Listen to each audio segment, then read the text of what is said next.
Future tense में हम लोगों को फर्स्ट पार्ट पढ़ना है, जिसमें हमारा आएगा simple future tense. Simple future tense. Simple future tense को देखिए हम कैसे, तो सिंपल फ्यूचर टेंस को हम कैसे आइडेंटिफाई करेंगे, यानी हमें कैसे पता चलेगा कि कोई सेंटेंस बोल रहे हैं या कुछ भी बोल रहे हैं तो सिंपल फ्यूचर का है ये हमको कैसे पता चलेगा। ठीक है, तो वो पता चलेगा हमको कैसे पता चलेगा, गा, गी और गे। क्या आएगा? गा, गी, गे, है ना। खाएगा, जाएगा, करेगा, पढ़ेगा, लिखेगा, पढ़ूंगा, लिखूंगा, खाऊंगा, गाऊंगा, खेलूंगा, सोऊंगा, नहीं खाऊंगा, नहीं गाऊंगा, है ना। तो ऐसे जब गा सेंटेंस में लास्ट में आता है ना, तो वो सिंपल फ्यूचर हो जाएगा। ठीक है, जैसे मैं विद्यालय जाऊंगा, मैं विद्यालय जाऊंगा, तो मैं विद्यालय जाऊंगा के लिए क्या हो जाएगा, I will go to school. I will go to school. देखिए विल यहां लगा है, लेकिन यहां शैल भी लगता है। क्या लगता है? शैल भी लगता है। रूल तो होता है शैल का ही, लेकिन आज के मॉडर्न ग्रामर में देखा जाए तो हम आई के साथ भी विल का यूज कर रहे हैं। आई के साथ विल का यूज कर रहे हैं मॉडर्न ग्रामर में, लेकिन पहले हम आई के साथ और वी के साथ शैल का ही यूज करते थे, है ना।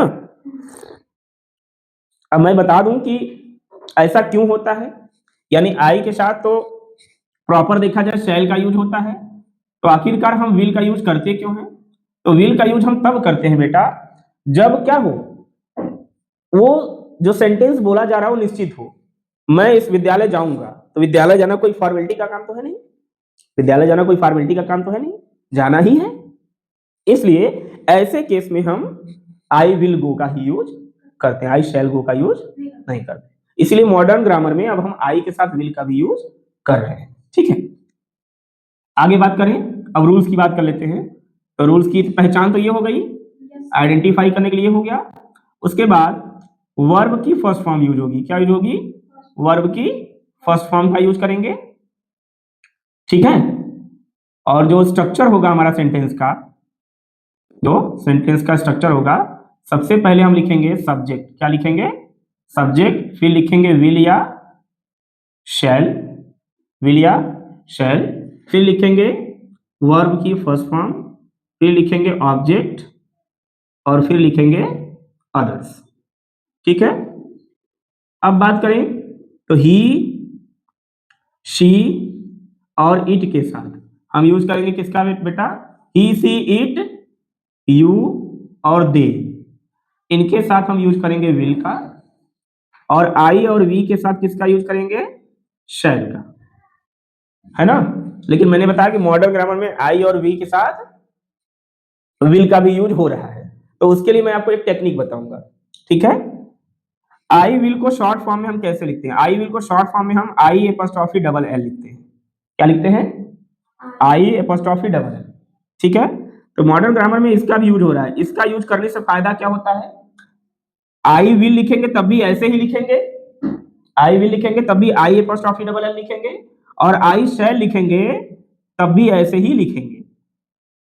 समझ रहे कि नहीं? आई विल हो या आई शैल हो, जब एपोस्ट्रोफी के साथ लिखेंगे तो ऐसे ही लिखेंगे। तो अगर आपको कंफ्यूजन है कि मैं क्या लगाऊं, अगर आपको कंफ्यूजन है कि मैं क्या लगाऊं, तो दोनों में कंफ्यूजन हो कि विल लगाऊं कि शैल लगाऊं, तो आप यही लिख दीजिए आई एपोस्ट्रोफी डबल एल। तो जो सही लगेगा एग्जामिनर को, वो विल, अगर वो विल समझ के करेगा तो भी सही, शैल समझ के करेगा तो भी सही, क्योंकि दोनों सेम है, दोनों के लिए एक ही मेथड। ऐसा यूज होता है, ये स्मार्ट तरीका है थोड़ा सा, लेकिन हम आई के साथ भी विल का यूज कर रहे हैं। अभी हम लोग सेंटेंस देखेंगे। ठीक है, चलिए ये कंस्ट्रक्शन हो गया। जैसे राम जाएगा, राम जाएगा, राम जाएगा तो क्या हो जाएगा? राम सब्जेक्ट हो गया, फिर विल या शैल में से तो राम के साथ क्या लगेगा? यहाँ नेम भी होगा किसी का, तो हाँ नेम भी रहेगा तो विल ही लगेगा, ठीक है। तो Ram will go, Ram will go, ठीक है। मोहन खाना खाएगा, मोहन खाना खाएगा, तो क्या हो जाएगा, Mohan will, Mohan will eat, Mohan खाना खाएगा। फिर राधा बाजार जाएगी, राधा बाजार जाएगी, तो क्या हो जाएगा, Radha will go to market, Radha will go to market, ठीक है। आपको सेंटेंस दे रहे हैं, आप बनाइए।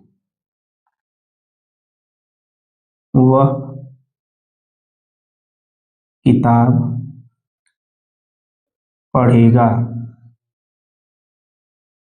वह खाना बनाएगी,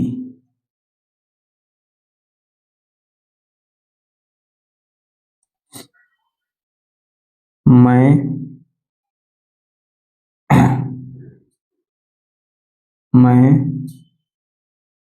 काम पर जाऊंगा,